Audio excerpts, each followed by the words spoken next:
Hello, ladies and gentlemen, and welcome again to Syriana Analysis. I'm your host, Kevork Almassian. Thank you very much for tuning in to today's live streaming. I appreciate you all, guys, whether you're watching on YouTube or on Rumble, and I can see that you are excited about today's live streaming because it's extremely important to address what happened in Russia from a perspective of someone who was following the activities of ISIS in Syria and in Iraq.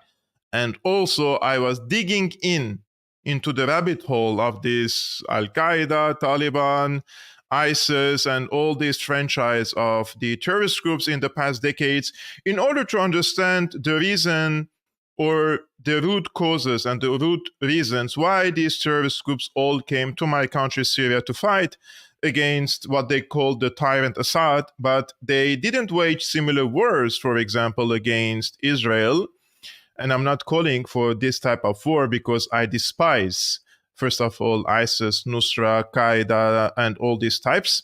However, I wanted to know from a historical perspective, from a political perspective, the context, and also understand who is actually supporting these groups that they can manage to fight in different geographies and manage their resources, their finances, and everything, and not really get caught with the sources of their finances and the intelligence supporting them, etc., right?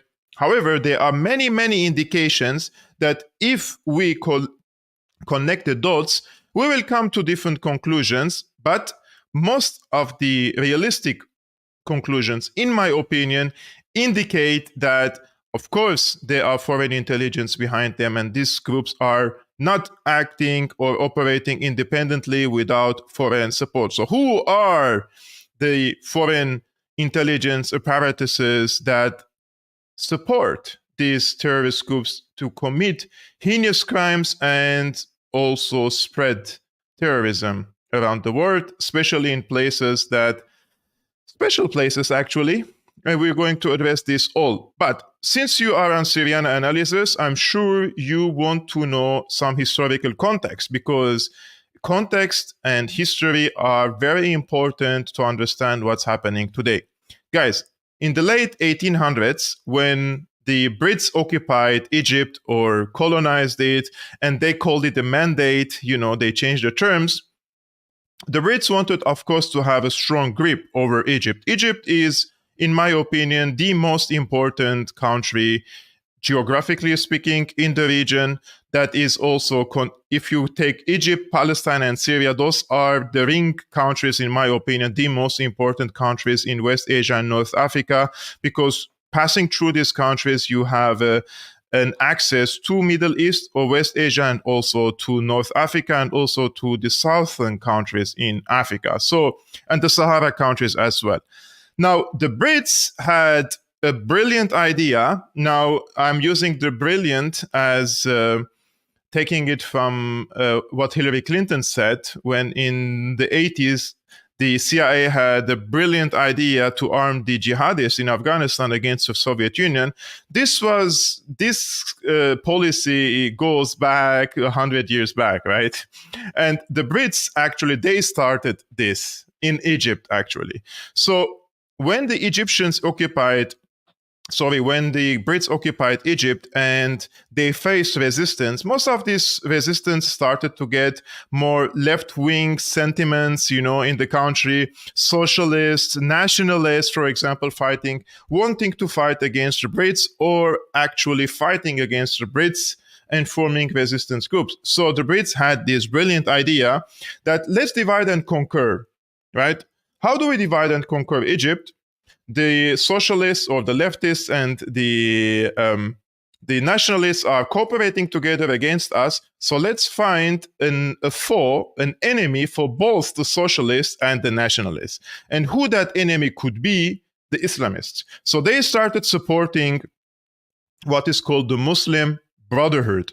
And the Muslim Brotherhood still exists in Egypt nowadays, in Syria, in different places, right? And in my opinion, the Muslim Brotherhood is a very regressive and terroristic group, and they give the impression that they are modernized. However, they see democracy or elections as a train. They sit in the train, they reach to their destination through democracy, and once they arrive to their destination, they destroy all the democratic elements in the country as a state and the society. And this is what they tried to do in Egypt when they came to power in 2011, right? Now, this has happened in Egypt. They started first in Egypt. There was a famous person called Sayyid Qutb, and Sayyid Qutb was the preacher or the founder of the Muslim Brotherhood. And this guy was supported by the MI6, of course. And the Americans were not really playing a big role here yet. But then they learned these lessons, the intelligence lessons from the Brits. Now, through Egypt, this Muslim Brotherhood trend expanded in the region. They arrived to Syria, they arrived to different parts of the Middle East and North Africa. Now, we were speaking about the 1920s, right? This was the spawn of the when the Muslim Brotherhood was formed. But if you go forward a little bit, you will see that, for example, Jamal Abdel Nasser in Egypt in the 50s, he had lots of problems with the Muslim Brotherhood, and the Muslim Brotherhoods were actually fighting politically and even militarily through insurgent tactics against Jamal Abdel Nasser. And Jamal Abdel Nasser turned to be the main foe of the Israelis and the Brits when he nationalized the Suez Canal. So they weaponized the Muslim Brotherhood against Jamal Abdel Nasser. They used these Islamists against Jamal Abdel Nasser. This was in the 50s. Now, Jamal Abdel Nasser passed away, and after that came President Anwar Sadat. And Anwar Sadat and Hafez al-Assad, they planned to attack against Israel in 1973 to liberate the territories they have lost in 1967 war. So unfortunately, this war didn't go as planned, and the Syrians couldn't liberate the entire Golan Heights. And the Syrians say that Anwar Sadat betrayed them and he stopped the military movement or in the advancement during the middle of the war. So Israel redirected all its forces against Syria because Anwar Sadat said, I stop now, I'm calling for negotiations. Syrians said this is not what we planned for with the Egyptian side. In any ways, regardless of what is the exact truth, the Syrians were pushed back from the Golan Heights again, and the Israelis occupied it again. Now, since the Egyptians engaged in negotiations with the Israeli side, of course, Jimmy Carter came, and Jimmy Carter was the negotiator during that time with the Egyptians. I think it was also Kissinger. Henry Kissinger was also present there. And what the Kissinger proposed to Syria that also joins the negotiations again with Israel and strike a peace deal like Egypt, because Egypt struck a peace deal in 1978. Sorry, I'm mixing the numbers. Now, in 1978, Egypt struck a deal with called Camp David Accords. But the Syrians rejected it. Syrians said, no, we're not going to strike a deal with the Israelis, and they rejected all the proposals from the American side. So what date the Egyptians struck this Camp David Accord with the Israelis? 1978, right? And what happened in 1978? Because the Syrians refused to join these peace accords with Israel, the Americans and the Brits, of course, with the support also by Saddam Hussein back then, unfortunately, they started supporting what is called the Muslim Brotherhood in Syria. And the Muslim Brotherhood in Syria, they had a military wing called Al-Tali'a Al-Muqatili, the fighting vanguards. And between 1978 and 1982, the Muslim Brotherhood waged a brutal military insurgency against the Syrian government because they said, again, the Assad, the father, is an infidel, so they have to establish an Islamic state. And actually, they declared Hama, the city of Hama and Aleppo, as Islamic Emirates, and the Americans were supporting them, right? So they were supporting them in order to put pressure on Assad so that he joins these negotiations. So again, they weaponized the Islamists against another secular socialist country in the region, again, in order to corner Assad and also force him into negotiations, right? And similar thing happened when the Syrian war started. I'm coming for that later. Now, We're speaking about two examples here, but it never ends there. For example, we have the first Chechen war between 1994 to 1996, and the second Chechen war again after 1998. And the two Chechen wars were fought in Chechnya, Russia, Georgia, and Northern Caucasus. And these radical elements and radical so-called jihadists were supported by the CIA through the Saudi intelligence apparatuses, similar to the case of the Afghanistan. Late 1979 till 1988, the CIA supported the Mujahideen in Afghanistan through with the help of the Saudi intelligence. This was similar in Chechnya and also happened in Afghanistan. In addition to that, in Yugoslavia, in 1993, for example, another radical insurgency happened in Bosnia, right? Again against a socialist government back then, against Milosevic. And this insurgency was led by Ayman al-Zawahiri. Again, the CIA supported back then Al-Qaeda, Ayman al-Zawahiri. Even Osama bin Laden traveled to Bosnia in 1993 or 1994, I believe. He traveled with a fake passport, and he was in the training camps in Bosnia. So all these examples are in front of you, showing clearly that the CIA, the United States, and before the CIA, the MI6, until this moment, the MI6 is also involved in weaponizing these Islamist groups against their foes. Now, I'm not saying that these fighters in ISIS or Al-Qaeda, they know these facts and they're fighting for the United States or for the Brits. No, they don't know these things. They are geopolitical, useful idiots. However, the people who are in the senior positions, of course they know. They are in touch with the Americans, with the Brits, through third countries. In the 70s and 80s, they were doing this through the Saudi intelligence and then the Qatari intelligence. I don't know who is the middleman now, to be honest with you, because after 2015, between 2015 and 2018, when ISIS started to crumble in Syria, everything became very messy. Now, in 2001, Al-Qaeda did allegedly, or did, I don't know, the 9/11 attacks, right? And if we take into consideration all this historical context, this raises the question whether the Americans were actually in bed with Al-Qaeda to conduct this terrorist attack on American soil in order to create the new boogeyman after the fall of the Soviet Union, because any empire needs an enemy to thrive and continue. So if the Soviets have disappeared from the scene as an enemy, now they need a new enemy. So political Islam or radical Islam has become the new boogeyman, the new enemy of the United States, right? And since then, they waged the wars against Afghanistan to control Central Asia, and they occupied Iraq to control the energy resources and remove one of the threats against Israel back then, right? Now, between 2001 and 2005, 6, 7, those wars were still active in the region, Iraq and Afghanistan, and then they started to calm down a little bit. And this led to 3-4 years of calm and peace or stability relative. And then we had the Arab Spring, 2011. Again, the Americans supported the jihadists in Libya to remove Gaddafi and murder him. In 2011, the Americans supported the Muslim Brotherhood, the jihadists in Syria, and this led into the formation of what is called Al-Nusra Front, which is the franchise of Al-Qaeda. And then this group has split between ISIS and Al-Qaeda, ISIS and Al-Nusra, and they fought against each other for monetary and influence reasons, not because they were differing among themselves for ideological reasons, for example, right?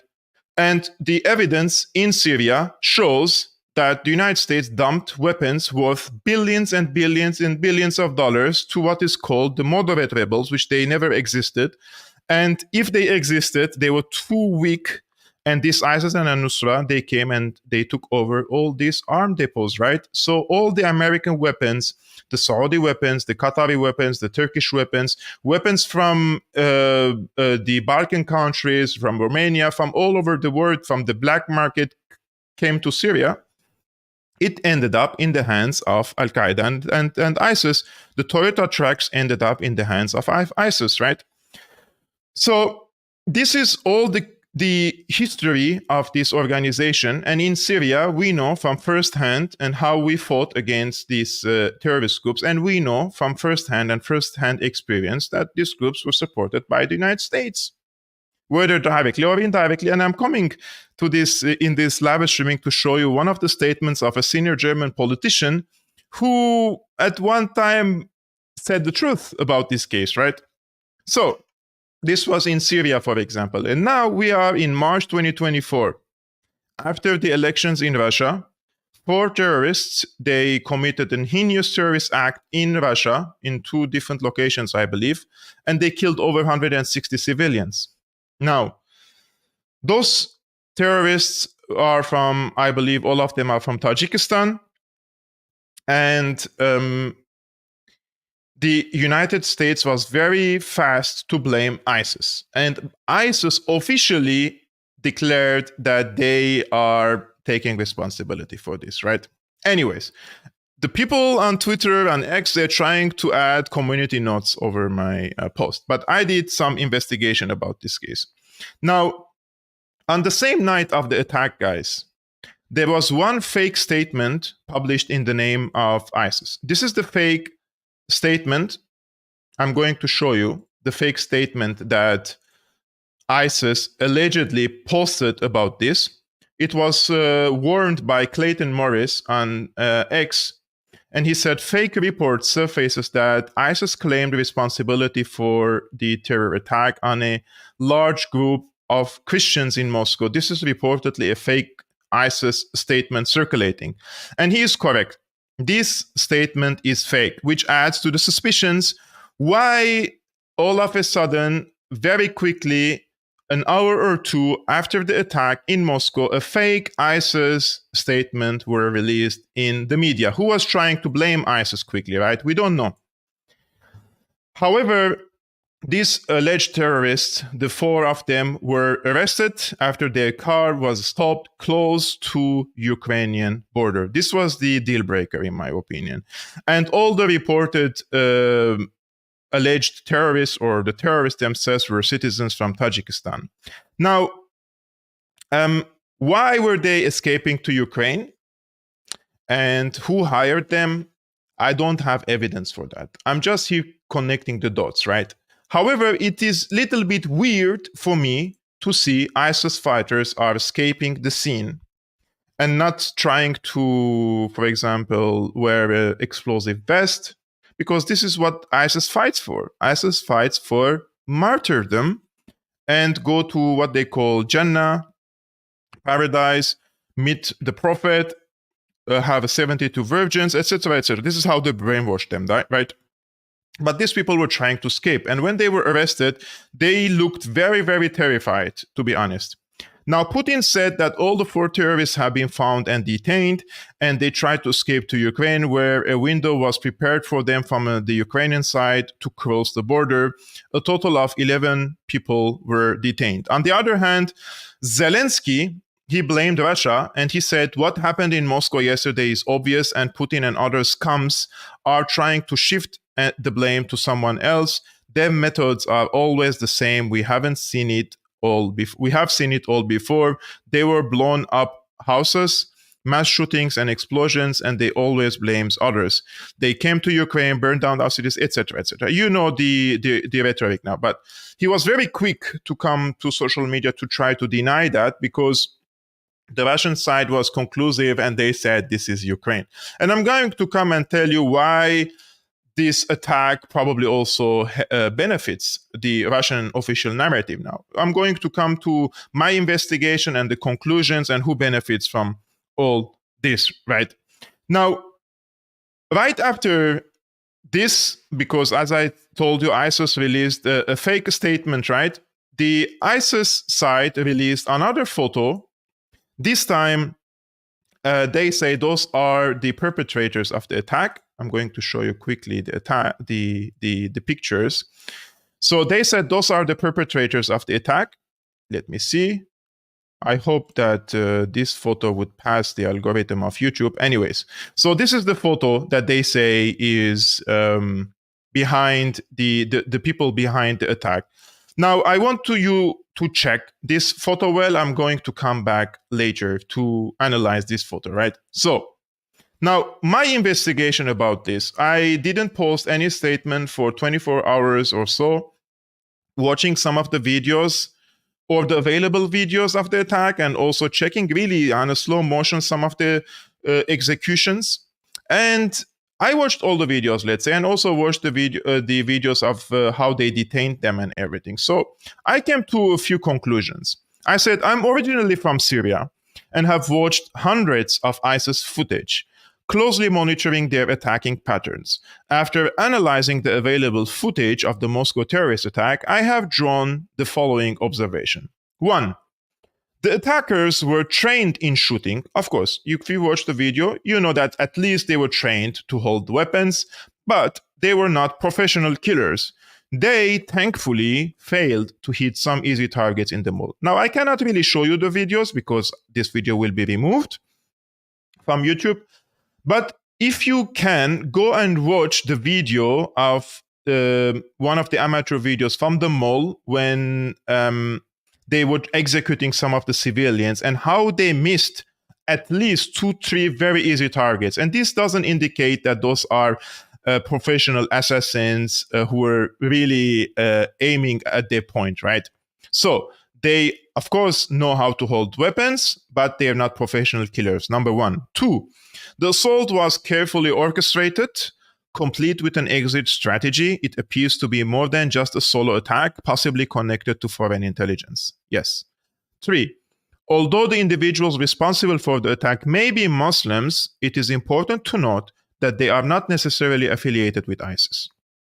I have observed numerous attacks conducted by ISIS in Syria, and typically the terrorists strive for, quote, martyrdom, and often resort to wearing suicide vests when facing capture.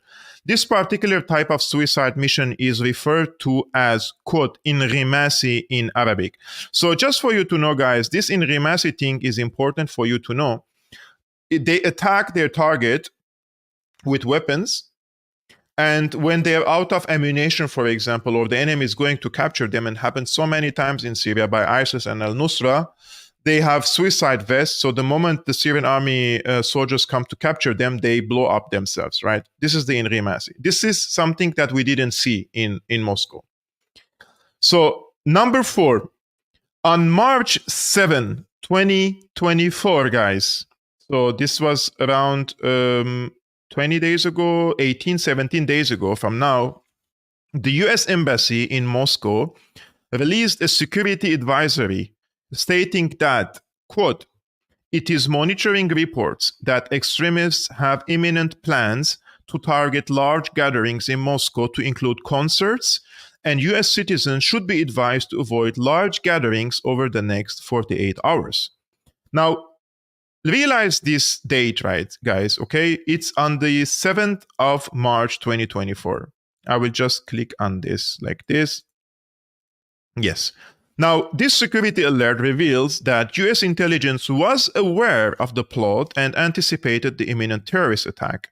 The US Embassy refrained from making speculations and instead referred to the plans as, quote, imminent. So the Americans knew something is going on here. And I'm sure that there is still some sort of communication with the Russian side, or even if there is no communication with the Russian side, I mean, the Russians read the American embassy website. So after this, I'm sure the Russians were taking precautions. So this is definitely a security failure for Russia, 100%. Like what happened is really a big security failure for Moscow's security apparatuses. So, but who is responsible for the attack? Now, Jake Sullivan, who is the national security advisor of Joe Biden, he traveled to Kiev on 20 March 2024. So he traveled to Kiev 13 days after the US Embassy released its security advisory, right, on its website. So he traveled 13 days after that to Kiev.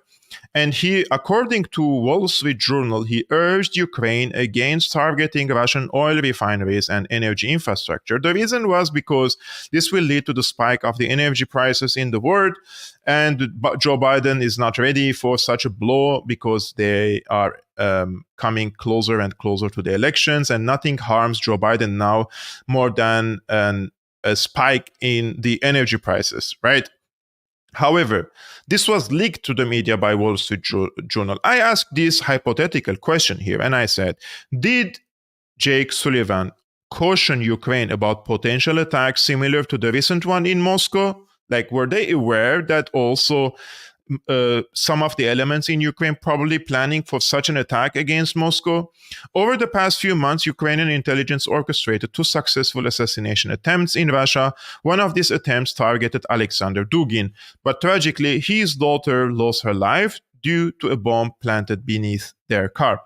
Ukraine may not be responsible for the attack, but if Kiev authorities are indeed behind it, it would be a very foolish decision.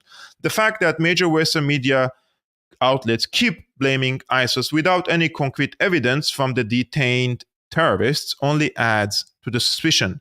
In my personal experience, I have yet to encounter a captured ISIS terrorist who doesn't openly admit their affiliation with the terror organization. This situation could potentially set a new standard. However, it's also possible that it may not. Now, the picture that ISIS released, I want to show it again to you. I hope this time like this again. Let's see.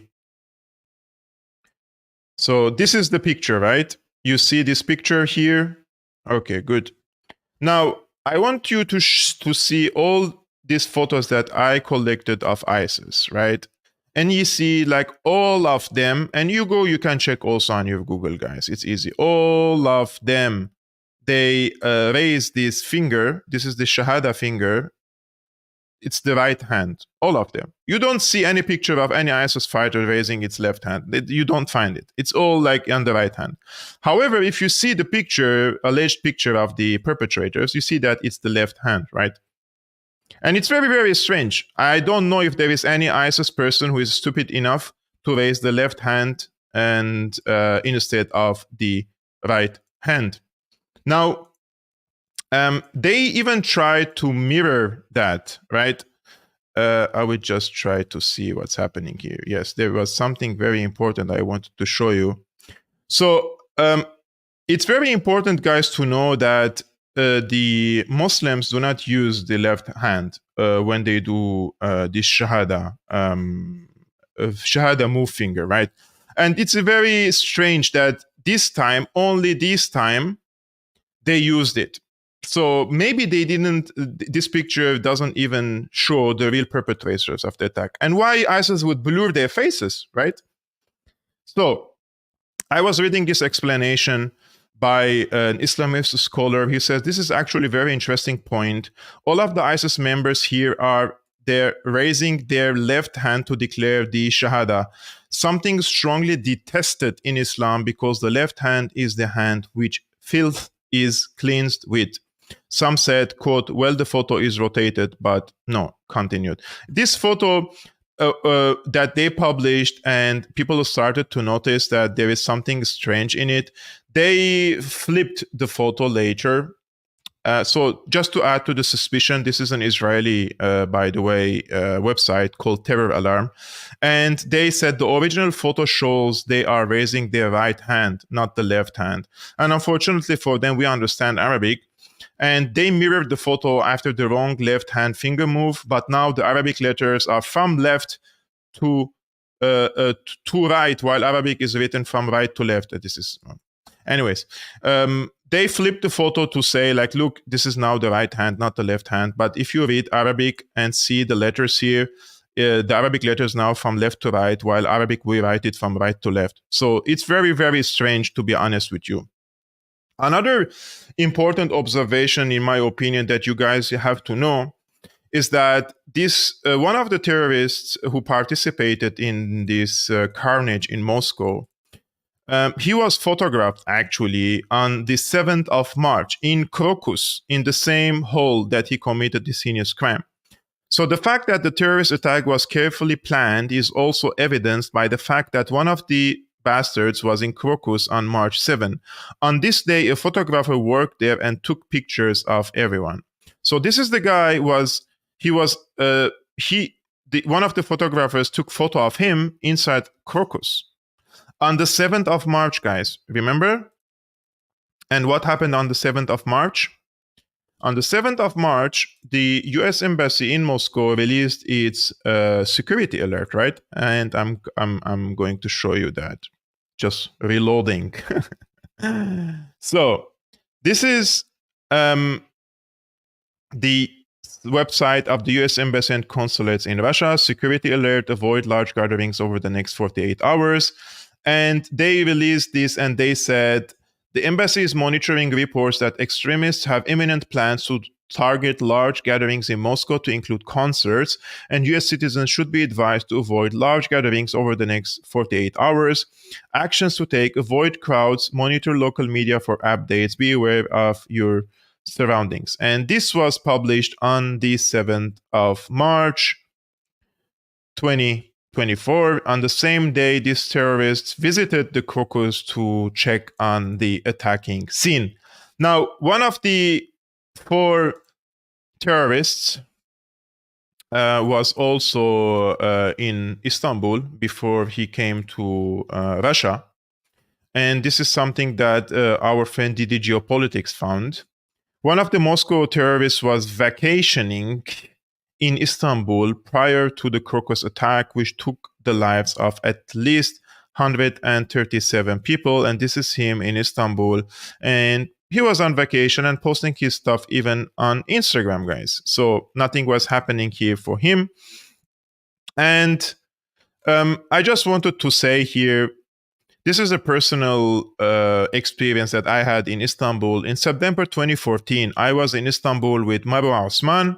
We attended together a conference. It was about water security.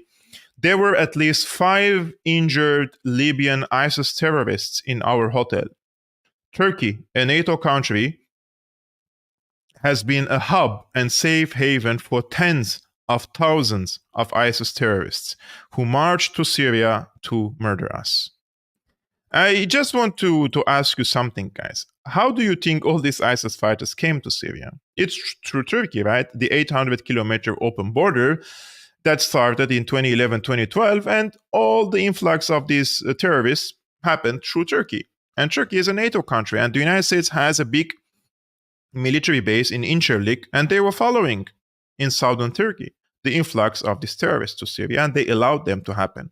And some of the European governments back then, they facilitated the traveling of these terrorists to Syria because they thought, let them go and fight in Syria and die in Syria instead of them committing any crimes here, potentially crimes or creating troubles in our societies. Let them go to Syria and to Iraq, and they exported their trash and their dirt and their terrorism and their terrorists to Syria, to my country, right? So they facilitated their trip here. This is very important, in my opinion, to note because I am really sometimes get tired of explaining these things to the people, but it's important to note all the time that these things, unfortunately, happened, and all these terrorists and Islamists were weaponized against the enemies of the United States. It's a very dirty game that the Americans play in this regard. And I see increasing number of people are believing or disbelieving the United States narratives about such similar terrorist attacks. And every time they see or hear that the United States is blaming ISIS for an attack, like they say, like, so it's the CIA, you know? And the other day I saw a comment of a famous journalist, actually, and he was telling the people, like, I've been trying to warn you guys that ISIS is affiliated with the United States, and and this with the CIA and the Mossad, something like that. So I'm just going to come. I'm looking for that because Craig Murray actually.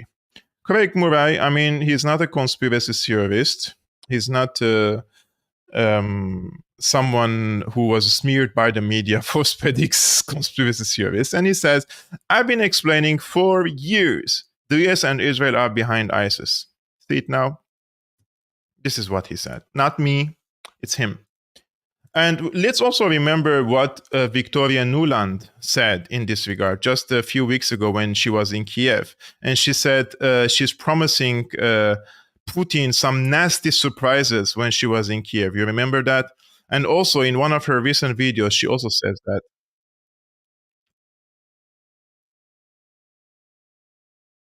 Just a second. I think I'm not playing the video for you. It's here now. Yes. So this is her saying that. And as I said in Kyiv 3 weeks ago, this supplemental funding will ensure Putin faces some nasty surprises on the battlefield. And as I said in Kyiv 3 weeks ago, this supplemental funding will ensure Putin faces some nasty surprises on the battlefield. I mean, it's a really something to say, like nasty surprises. You know, what do you mean by nasty surprises? And she was in Kiev, if you remember, a few weeks ago, and she really said that. She really said that when she was in Kiev. I'm just trying to Noland. You know, sometimes these videos they disappear from. I think this is also something that we need to show to the people. This is it. Okay, let me see if I can play this video for you. This is what Nuland said when she was in Kiev.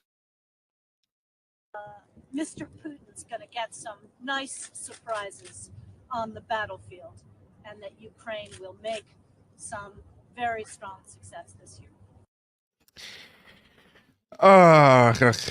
Yeah. This is why I called the title of the thumbnail "Complicated Truth," right? About this case. I think everybody has to know about these cases. Everybody has to enlighten himself and herself more about this collusion between the American intelligence and these terrorist groups. So I'm not saying Ukraine did it, and I'm not saying Ukraine didn't do it. But if ISIS did it, and we know all this context and all this information about the collusion between the US and ISIS, then the US is a natural suspect, right? Now, the UK is warning, of course, Russia, because Russia officially is blaming. Sorry, it's not this one. Russia is officially blaming Ukraine. So Britain warns Putin not to use Moscow attack to intensify war on Ukraine. Britain has warned Vladimir Putin not to use a deadly terror attack in Moscow as an excuse to intensify its war on Ukraine. A senior Whitehall security source told The Telegraph, quote, Putin's desperation to pull all of this on Ukraine is unsurprising as he tries to further dupe the Russian people whilst pretending that there is no dissent within Russia. He must not use this confected connection as any sort of excuse for intensifying his illegal war in Ukraine. Alicia Cairns, the conservative chairman of the Commons Foreign Affairs Committee, said, quote, Russian media channels are already circulating deep fake videos of Ukrainian officials in an attempt to blame Ukraine and provide Putin some defense for the war crimes he is committing in Ukraine, or worse, pretext for further atrocities. There is no indication of any link to Ukraine, nor any credible reason to suggest their involvement. US officials have privately voiced concern about unsubstantiated claims of Ukrainian involvement, suggesting that blaming Kiev for the attack could be a way for Moscow to justify further escalation or encourage more Russian recruits to the front line. White House Press Secretary Karine Jean-Pierre said, quote, the United States strongly condemns the heinous terrorist attack in Moscow. We extend our deepest condolences to those who lost loved ones and to those who were injured or affected by these conscionable attacks against innocent civilians. ISIS is a common terrorist enemy that must be defeated everywhere. Of course, ISIS is not a common enemy. This is just a BS, as you see. But US officials were quick to confirm IS claims of responsibility for the massacre, perhaps to serve as an early counter against Russian claims of Kiev's involvement. Now, even if ISIS is 100% behind the attack without Ukrainian interference, I want to remind you guys of a tweet made by a CDU politician. He is from the Christian Democratic Party, and they were in the ruling coalition when he made this tweet. Armin Laschet, he is a former candidate for the German chancellery from the same political party of Angela Merkel before she retired from politics. And he was going to succeed Angela Merkel in the 2021 elections. And he was the candidate for the CDU, right? And he had a significant realization in 2014 when his political party was actually in power, right? And this realization says that he was replying here to John Kerry when John Kerry was the foreign minister of the United States. And he said, yes, Mr. Kerry, but you supported ISIS and al-Nusra against President Assad in Syria. And they are financed by Qatar and Saudi Arabia. Voila, guys. Voila. So, a CDU politician and former candidate for the German chancellery had a significant realization in 2014. If the United States indeed supported ISIS in Syria and the American statements regarding the Moscow terrorist attack and ISIS's involvement are correct, wouldn't this raise suspicions about Washington's involvement? Let me know, guys, your opinions about this. Now, because Russia blamed Ukraine, they are now firing. I don't think Russia acts on reactions, but they have to show for their people that they're doing something. So they fired some hypersonic missiles yesterday and today against Ukraine, and they hit the security apparatuses in Kiev. This is from the Kiev Post, from a Ukrainian source. Security Service of Ukraine target of ballistic attack on Kiev, SBU confirms. So Kiev Post's sources within the Security Service of Ukraine have confirmed that 2 ballistic missiles were launched from Russian-occupied Crimea toward Kiev on Monday and were aimed at the SBU offices. Today, March the 20th, Ukraine is observing the Day of the Security Service of Ukraine. According to sources from the Kiev Post, the missiles were aimed at the premises where high-ranking SBU officials are located. Both missiles, according to the Ukrainian Air Forces, were shot down and didn't reach their target. However, we've seen the destruction in Kiev. I mean, all the time they say they were intercepted, but those missiles most of the time are reaching their destination, and the Ukrainians do not have the sophisticated air defense systems to intercept all these hypersonic missiles. And what the Russians do, basically, they send some drones, they send some premature rockets, and those are not sophisticated, just to detect the places of the air defenses, and then they attack the air defenses, and then in the third step they attack the SBU or other important strategic locations with hypersonic missiles or ballistic missiles or any other type of missiles. Now, who benefited from this attack? Now, I received this investigation that I posted on X, that I read you my opinion, full opinion of what happened, has reached to around 888,000 people. So around 1 million people saw my preliminary investigation about this. So it attracted so much attention. And of course, the world is polarized nowadays. If you're a pro-Russian, you will believe everything I say in this regard, or half of it. And if you're a pro-Ukrainian, you will not believe whatever I say whatever evidence I present to you or logic I use. You're not going to believe me, right? It's polarized world. So many people are asking me, why would Ukraine do it such a terrorist attack, if they can launch such operations inside of Russia, why would they not attack military installations and attack civilians? Very good question, right? Why would they do it? The problem is people's brains are so much colonized that they think that such terrorist acts only happen by only like stupid people, radicalized people, these useful idiots that I mentioned in ISIS, Qaeda, etc. However, guys, terrorism is one of the military tools you use against your enemy, and all the sides do it. Why do you want to use such a terrorist act against your enemy? And I'm not saying that it's Ukraine. I'm saying if it is Ukraine, right? Why would they do such a terrorist attack in Russia? The reason is because you want to terrorize the people. And why do you want to terrorize the people? Because you want to disturb the stability and the security in the country.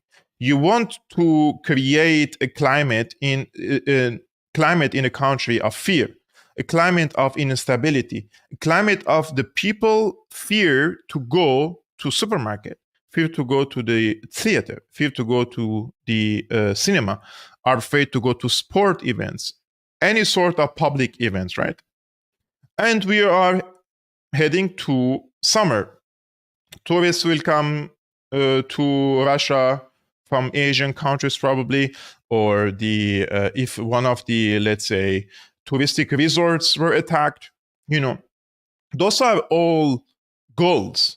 If you create a climate, a climate of fear in the society of your enemy, you manage to push the society of your enemy to act upon their fear.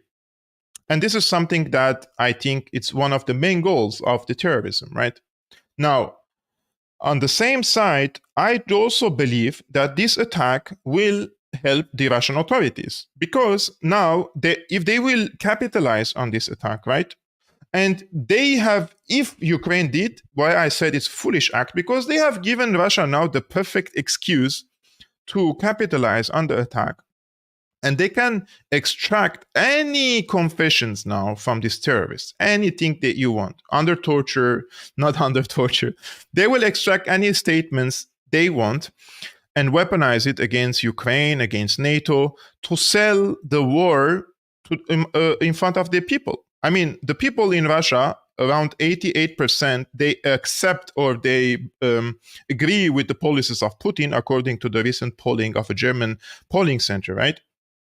However, now that Russia declared a war against, or said we are in a state of war, before 2 weeks ago, Russia was in a special military operation. Now it's in a state of war. So the mobilization laws will differ. They will be in state of emergency probably in the future, etc., etc. So this terrorist attack will only strengthen and embolden the position of the Russian government to convince its people that they have to go and fight in Ukraine. And because I believe they're mobilizing tens of thousands of more Russians to go to Ukraine. Excuse me, I have to drink water. So that's why I say it's a very foolish act. Now, some people are asking if this is a false flag attack. Up until this moment, false flag attack, which means the Russians did it. I've seen so many statements, right? Now, I made 15 minutes of live streaming explaining my position. So I invite those people who make statements of one sentence on X to make their 15 minutes live streaming and explain to me why this was a false flag attack. Show me your argument, show me your talking points, show me your evidence, give me historical context, give me examples, show me the political motivations, everything. And if I'm convinced, right? This is a free space of sharing ideas, but you cannot come and just post something on X. Nowadays, it's very easy to make any sort of statement. It was a false flag attack. The Russian intelligence is behind it. Khalas, it's done. We don't need any investigation. We don't need to talk about this. No, show me, really. I didn't see that there are indications that show that the Russian intelligence is behind it. If there are new indications in the future that show, I will come and tell you there are indications that the Russians are behind it. But up until this moment, there are none. So, guys, I truly wanted to make this live streaming by myself. As you may know, I promised you guys last Friday that a colleague or a countryman of his name is just a second. Sometimes I get really with names. Dani Krikorian.